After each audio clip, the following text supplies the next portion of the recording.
Bill Nighy, it's an absolute pleasure to be in your company. How's it going? Good, thank you. I have to say, one of the most sought-after actors in the business. It must be a no-brainer when Richard Curtis rings and asks you to sign up for his new movie. Yeah, it didn't take any time at all. In fact, he phoned up and said, I've got a script and there's a part in it, and I said, I'll do it. And he said, well, you should read the script. I said, well, yeah, I'll read the script, but I'll do it.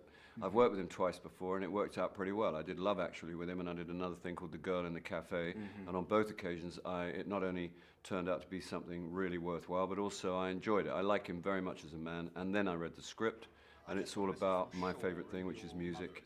And I'm nearly the same era as Richard, and I remember those days, and I remember Pirate Radio, and it's a shameless excuse to play all those records. It's Richard's favorite year, 1967, and it's a pretty good year because you've got the Stones and the Kinks and the Small Faces and the Who and lots of soul music, which is a particular favorite of mine.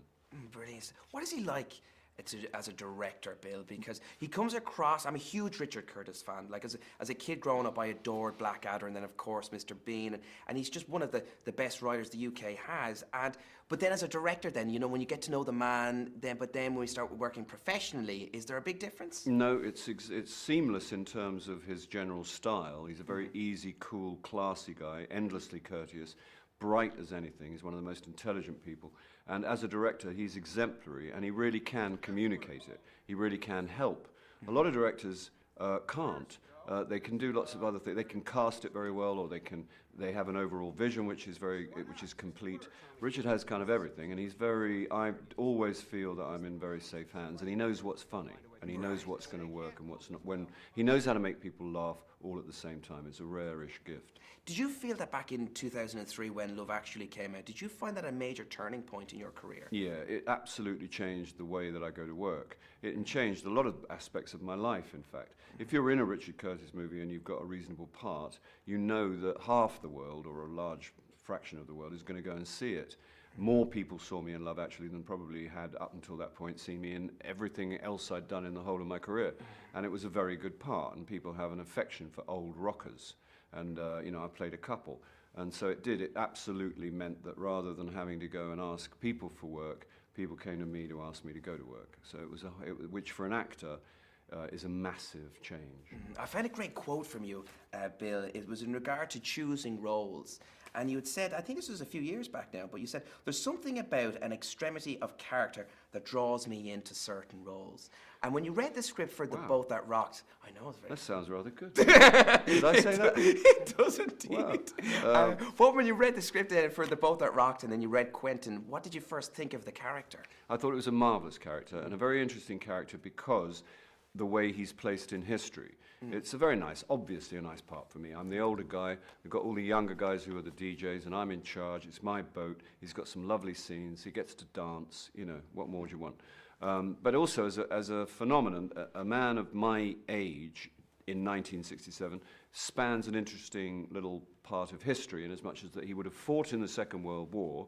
Something happens, including listening to some rhythm and blues records, and he ends up wearing, you know, paisley shirts and running a rock and roll radio show. You know, so it's quite an interesting sort of stretch.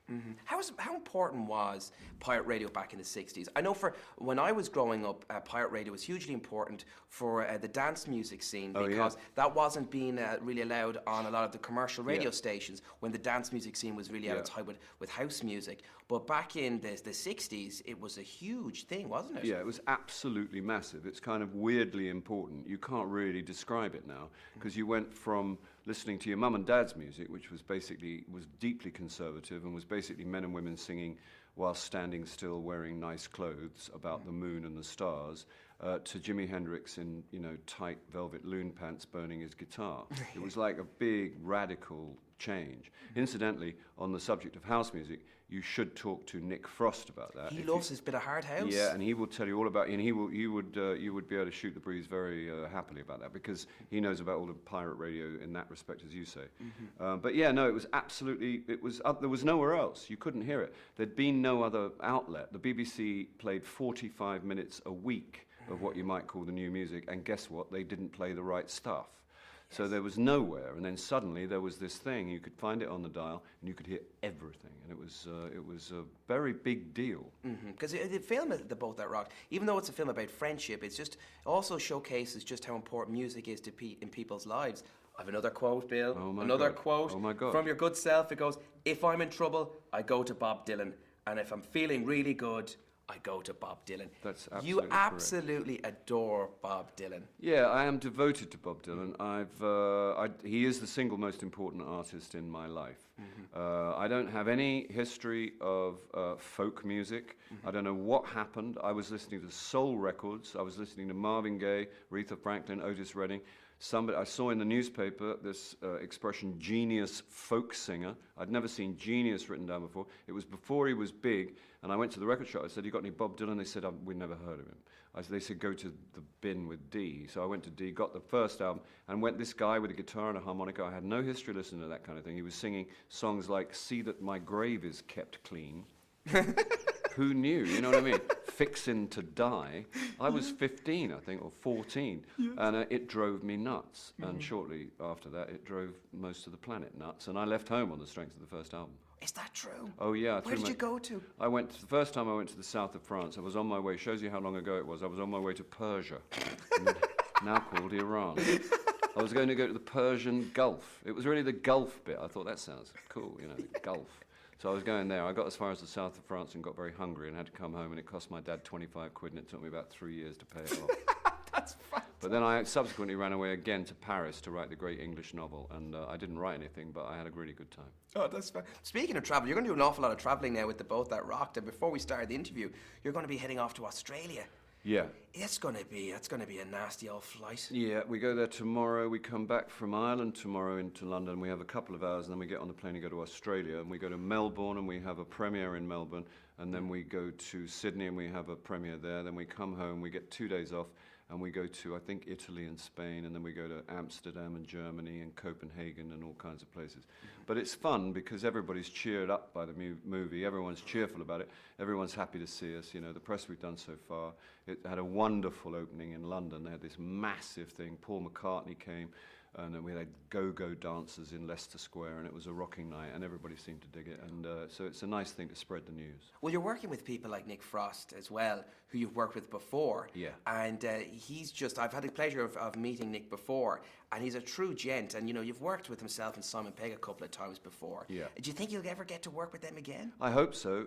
Edgar Wright, who directs all of those movies and co-writes with Simon, did say, in an effort to get me to do the part in Hot Fuzz, he said, I want you to be in all of our movies. So I'm holding you to it, Edgar. It'll be, it doesn't have to be a big part, but no, just to be around. They make me laugh. I mean, just thinking about Nick Frost makes me laugh, and he's marvelous in this movie. I mean, he's worth your ticket money all by himself.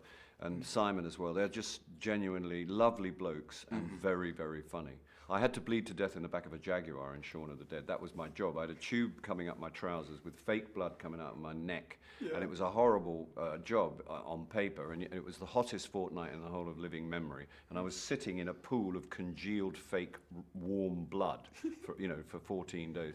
And Simon and Nick just made me laugh the whole time. They just made me laugh. They're absolute gents, the two of them. And again, the American audience has taken them to their hearts, of course, yourself as well. The Underworld series has just been going from strength to strength. Yeah. It did huge business in its opening weekend. Yeah. And there's another fanatical fan base there. Yeah. Were you surprised as well at just the appetite that's still there for the series? I loved being a vampire. I've always wanted to be a vampire. 10,000 years old or something I know, like that. probably more than that.